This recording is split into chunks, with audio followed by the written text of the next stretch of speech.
This week at the Normandy Window, for a change, we cut some grass down on the square, turn our attention to the fruit orchard. Along with the rest of the world, we commemorate VE Day. We take out some dead standing wood from the coppice. Work on the back garden continues and pay some attention to our potatoes. A little bit of organisation going on down in the cellar. We tackle and remove some barbed wire. So come on in.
So something slightly different. Today's the 8th of May and it's the anniversary of French liberation in the Second World War. So there's a little ceremony in the town where I live. So I thought I'd just come along and attend that. The following is a summary of some of the events that took part in this area during the Second World War. Ligny-Augier was a stronghold of the resistance in the Orne department and northern Mayenne. On June 11, 1940, a British plane was shot down near the village of Augier. The 5 crew members perished in the fire and were buried in the Lignier cemetery.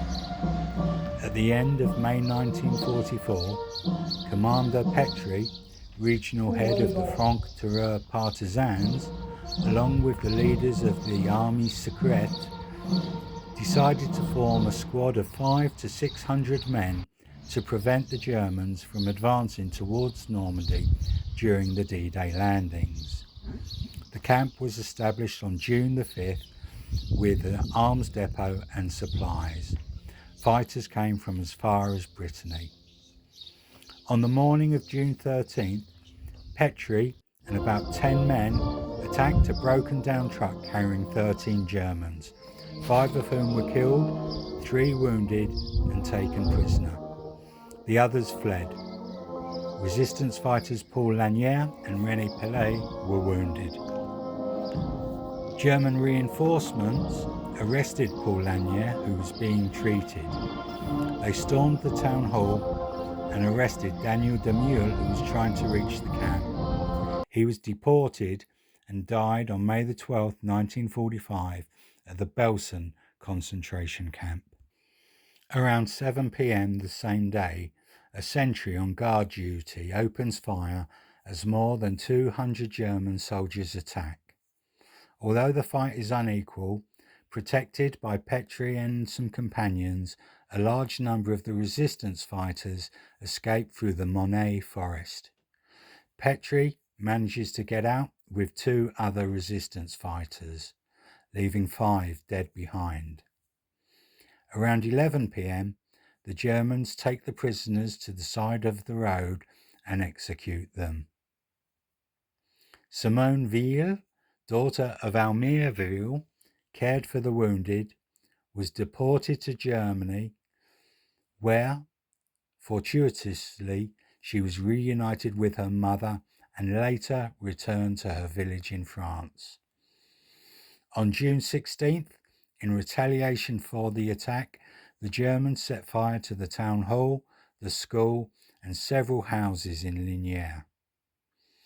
On August the 13th, American troops fired on the area around Lignières, tackling a German 88mm gun battery positioned near the church, causing significant damage to the town. I just think it's so difficult for our generation to comprehend what it must have been like.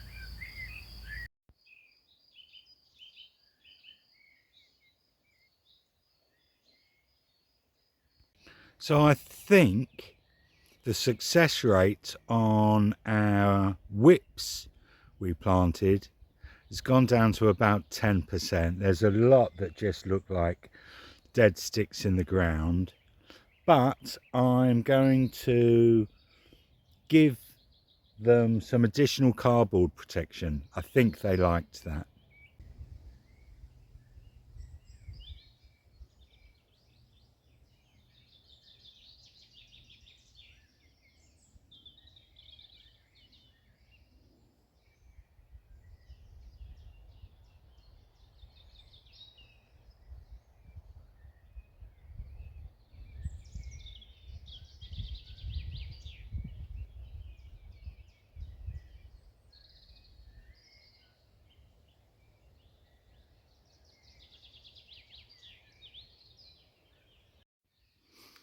Okay, the next clip is me removing some deadfall from the coppice. It's about 5 minutes long. What I'm going to do is just edit out the swearing.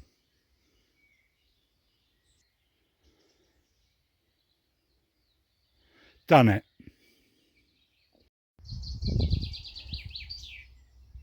And it's nice to see some of the fruit trees starting to show signs of fruiting. No idea what the first crop will be like. I think I've got 1, 2, 3, maybe 4. I'm calling these plum trees. And feel free to tell me if you think my diagnosis is wrong. I think this is plum also. And look at this. This is absolutely laden with fruit. High hopes. Apple trees, no real surprise there. Everywhere I've lived, pretty much, there's always been apple trees around. And then I think cherry tree.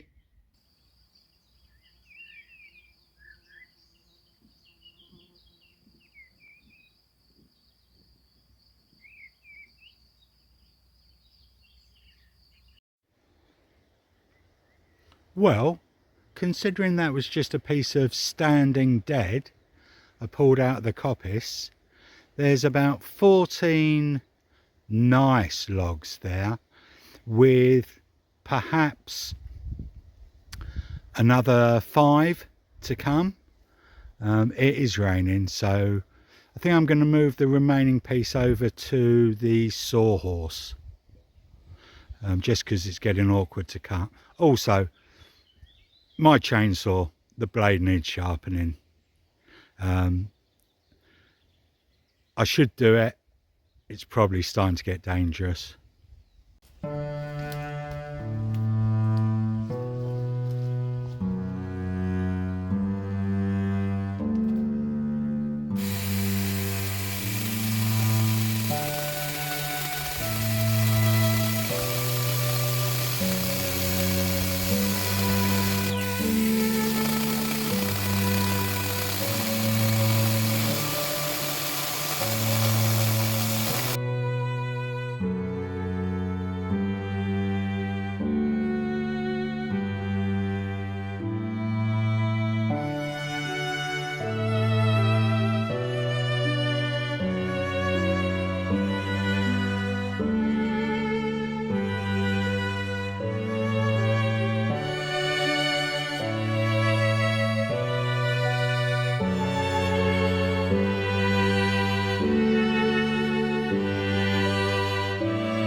a friend suggested, and I had the same idea, using grass cuttings to mount up the potatoes. So I've been doing that. I'm going to be so embarrassed if I don't get a good potato crop. But I have a question for the hive mind. So I have 1 and 2 trees, bare as old Mother Hubbard's cupboard. So that's the trunk, if that helps in identifying it, because I don't know what it is, to be honest. But they just look dead as a doorpost. So any thoughts? All thoughts appreciated.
So you can't see it here, but for some reason, from that tree,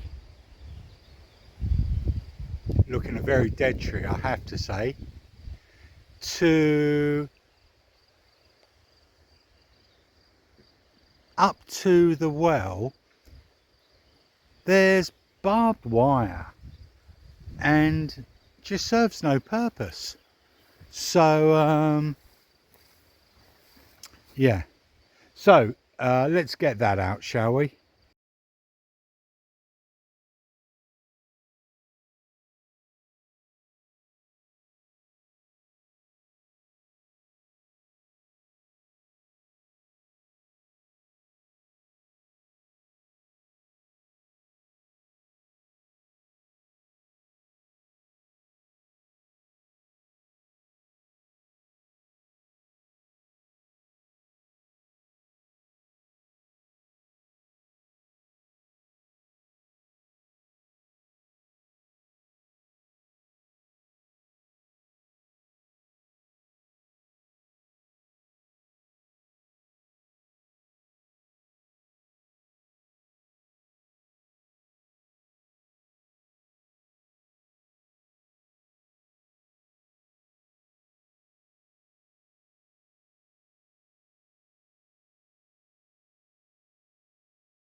Well, look at us, batting 3 from 3. I'm going to call that a liberal 20 foot, which means maybe that's 30 feet. I'm going to say that's 90 feet of barbed wire we've taken out there. Also, I've always assumed the object on the right was the well, but it's not. It's just a planter. If you look, the old well handle is actually on a granite base, and that is the well there, which does make a lot more sense. I can understand why the handle was next to the well. Maybe it would be like that, I don't know. So what I'd like to do is tidy up the base of that well, but there's another job I need to do, and that will be batting 4 for 4. Let's see if I get round to this afterwards. Coffee first. I knew this quote, but I didn't know who said it, and it was an American poet, Delmore Schwartz. Time is the school in which we learn. Time is the fire in which we burn. And you will have to wait to see whether or not we got to the well. Oh, my back's aching. Because I think we're pretty much out of time for another week. Look at the fig tree behind me. Again, absolutely laden, coming on really well. Can't stand figs. Thanks for watching. Hope it was enjoyable. Feel free to like, share, subscribe. If you'd like to, you can support the channel and buy us a coffee. Other than that, I'll see you next time. Have a great week.